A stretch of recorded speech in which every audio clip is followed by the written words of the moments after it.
Hello good morning मित्रांनो, मी प्रमोद आपल्या सर्वांचे या व्हिडिओमध्ये स्वागत करतो। तर या व्हिडिओमध्ये आपण बघणार आहोत prepositions against, opposite, ahead of, in front of आणि बिफोर। तर याचा वापर कसा करायचा आणि याचे अर्थ काय काय होणार आहेत आपण हे सर्व या व्हिडिओमध्ये बघणार आहोत। तर आपण पहिला शब्द घेऊ अगेन्स्ट। तर अगेन्स्टचा वापर कशासाठी करतात? एक च्या विरुद्ध या अर्थाने करतात आणि दुसरी गोष्ट म्हणजे ला टेकून किंवा ला लागून किंवा च्या बाजूला या अर्थाने पण याचा आपण वापर करत असतो। आता जर मी असं म्हणलं की आपल्याला कोरोना विरुद्ध काही काळजी घ्यायला पाहिजे, काही सावधगिरी बाळगायला पाहिजे, तर वाक्य कसं तयार करू शकतो?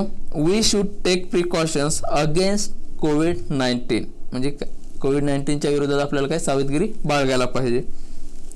आता जर मला असं म्हणायचंय की तो काय करतो, तिला माझ्या विरोधात भडकवतोय, तर वाक्य कसं तयार करता येईल?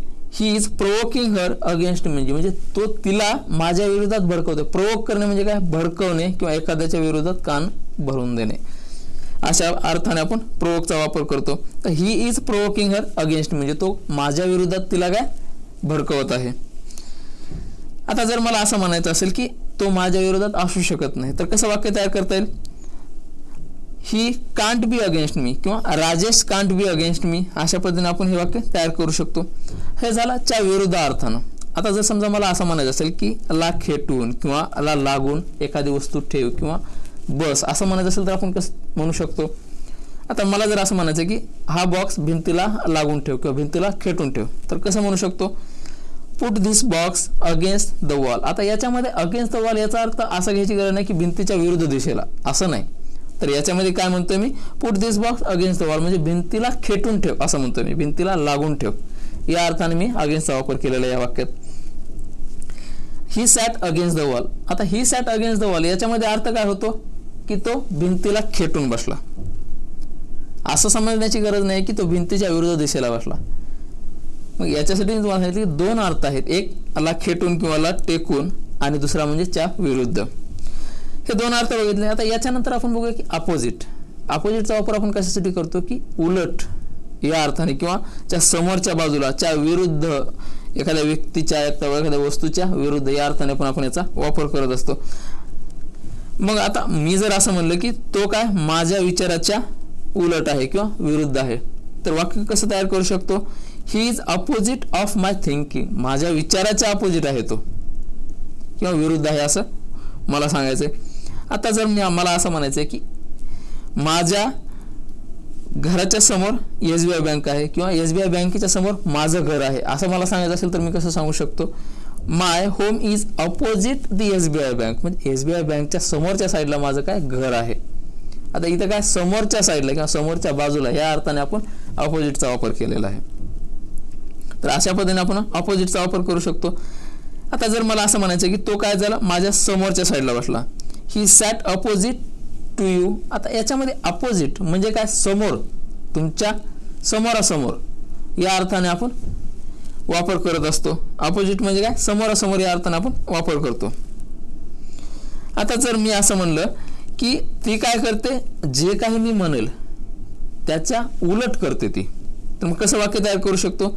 शी does opposite of what I say, म्हणजे जे काही मी म्हणतो ते त्याच्या विरुद्ध किंवा त्याच्या उलट ती करत असते। अशा पद्धतीने आपण हे वाक्य तयार करू शकतो अपोजिटचा वापर करून। आता याच्यानंतर आपण बघणार आहोत हेड ऑफ। हेड ऑफ म्हणजे काय? च्या समोर। आता याच्यामध्ये फरक काय आणि अपोजिटमध्ये काय फरक होता? अपोजिट समोरासमोर या अर्थाने होता, पण याच्यामध्ये काय? च्या समोर म्हणजे आपल्या लाईनमध्ये जर समोर आहे असं दाखवायचं झालं तर आपण हेड ऑफचा वापर करतो। मग आता मला जर समजा सांगायचंय की तो काय लाईनमध्ये माझ्या समोर उभा आहे, तर आपण वाक्य कसं तयार करू शकतो? He stood ahead of me in line, म्हणजे तो माझ्या समोर लाईनमध्ये उभा आहे, असा याचा अर्थ होतो। आता दुसरा अर्थ काय याचा होतो की अगोदर, च्या अगोदर, असं जर आपल्याला अर्थ घ्यायचा असेल तर आपण हेड ऑफचा वापर करतो।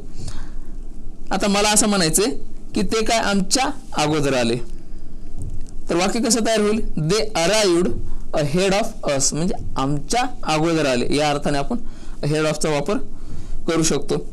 आता याच्यानंतर जर समजा असं म्हणायचंय की समजा दोन टीम खेळतायत आणि 2 टीमपैकी एक टीम काय करते, लीडिंग करते म्हणजे काय, त्यांचे पॉईंट जास्त आहेत असं सांगण्यासाठी पण आपण हेड ऑफचा वापर करतो. मग कशा पद्धतीने करू शकतो, the other team is head of us by 2 point, म्हणजे ते काय, दुसरी टीम जी आहे ते आमच्यापेक्षा 2 पॉईंटनं पुढं आहे, ते आम्हाला लीडिंग करते. जी समजा टीम पॉईंट किंवा रन मार्क वगैरे जे काय असेल ते जास्त करते, त्याला काय आपण लीडिंग करणे असं म्हणतो. आता याच्यानंतर इन फ्रंट ऑफचा आपण वापर करायसाठी करतो, च्या समोर या अर्थाने वापर करतो. पण च्या समोर म्हणजे याच्यामध्ये काय, तुमचं समोरासमोर किंवा ह्या बाजूला त्या बाजूला याच्यामध्ये असं काही नाही आहे, च्या समोर फक्त एवढंच. आता मला जर असं म्हणायचं असेल की श्यामच्या समोर काय बँक लुटली, तर कसं म्हणू शकतो, किंवा त्यांनी बँक लुटली असं म्हणायचं असेल तर कसं म्हणू शकतो, they robbed the bank in front of Shyam, म्हणजे श्यामच्या समोर काय त्यांनी बँक लुटली. अशा अर्थानं आपण इन फ्रंट ऑफचा वापर करतो. आता याच्यानंतरच्या समोर याच अर्थानं आपण बिफोरचा पण वापर करू शकतो. मग बिफोरचा वापर कसा करू शकतो, आता जर मला असं म्हणायचं असेल की तो माझ्या समोर उभा होता, he was standing before me, म्हणजे आता बिफोर याचा अर्थ काय, समोरासमोर, एकमेकाचं एकमेकाकडे तोंड असणे. आता आपण बोलते वेळेस कसं बोलतो की दोघांचं एकमेकाकडे तोंड असतं, माझं पुढच्या व्यक्तीचं माझ्याकडे तोंड असतं, त्यावेळेस आपण बिफोरचा वापर करू शकतो. मग मी काय म्हणलं ह्याच्यामध्ये, he was standing before me, म्हणजे तो माझ्याकडे तोंड करून उभा होता असं म्हणायचं आहे मला, की एकमेकाकडे तोंड होतं. He was standing before me.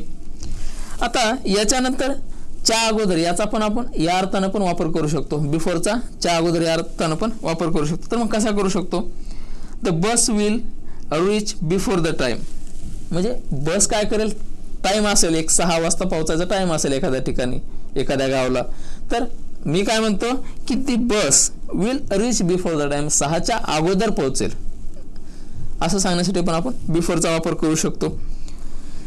तर आता जर समजा मला असं सांगायचं की ABCD तुम्हाला माहिती आहे सगळ्यांनाच, पण याच्यामध्ये मला असं म्हणायचं की सी हे काय डीच्या अगोदर येतं, सिरीजनुसार हे सी हे काय डीच्या अगोदर येतं, 2 हे काय 5च्या अगोदर येतं. सिरीजमधील जर तुम्हाला सांगायचं असेल की एखादा आकडा ह्या पर्टिक्युलर आकड्याच्या अगोदर येतो, तर त्याच्यासाठी पण आपण बिफोरचा वापर करू शकतो. जसं की आता मी म्हणलं की C comes before D, 2 comes before 5, 10 comes before 20, म्हणजे 20च्या अगोदर 10 आहेत ना, 5च्या अगोदर 2 आहेत, डीच्या अगोदर सी आहे, असं आपल्याला सिरीजमध्ये जर सांगायचं असेल तर आपण बिफोरचा वापर करू शकतो. आता जर समजा याच्यानंतर आपण हायर किंवा एखाद्या प्रेफरन्स दाखवण्यासाठी सुद्धा आपण बिफोरचा वापर करतो. आता जर समजा मला असं म्हणायचं आहे की व्यापारी लोक काय करतात, एखाद्या वस्तूची क्वालिटी देण्यापेक्षा ते काय करतात, पैशावर जास्त त्यांचं महत्त्व असतं, त्याला जास्त महत्त्व देतात किंवा ते प्रॉफिटला जास्त महत्त्व देतात. असं मला म्हणायचं असेल तर कसं म्हणू शकतो, a businessman puts profit before quality, म्हणजे ते काय करतात, एखाद्या वस्तूची क्वालिटी चांगली देण्यापेक्षा ते काय करतात, त्यांना फायदा कसा होईल ह्याला महत्त्व देतात. तर याच्यासाठी पण आपण बिफोरचा वापर करू शकतो. तर वाक्य काय झालं, businessman puts profit before quality, अशा पद्धतीने आपण हे वाक्य तयार करू शकतो. आता याचा अजून एक वापर होतो, बिफोरचा अजून एक वापर काय होतो, च्या उपस्थित, या अर्थानं पण आपण याचा वापर केला जातो. मग कसा वापर केला जातो, आता जर मला असं म्हणायचं असेल की त्याने काय केलं, CMच्या उपस्थितीमध्ये डान्स केला, आपण असं म्हणतो की यांच्या उपस्थितीमध्ये हा कार्यक्रम पार पडला वगैरे, असा आपण या अर्थानं वापर करत असतो.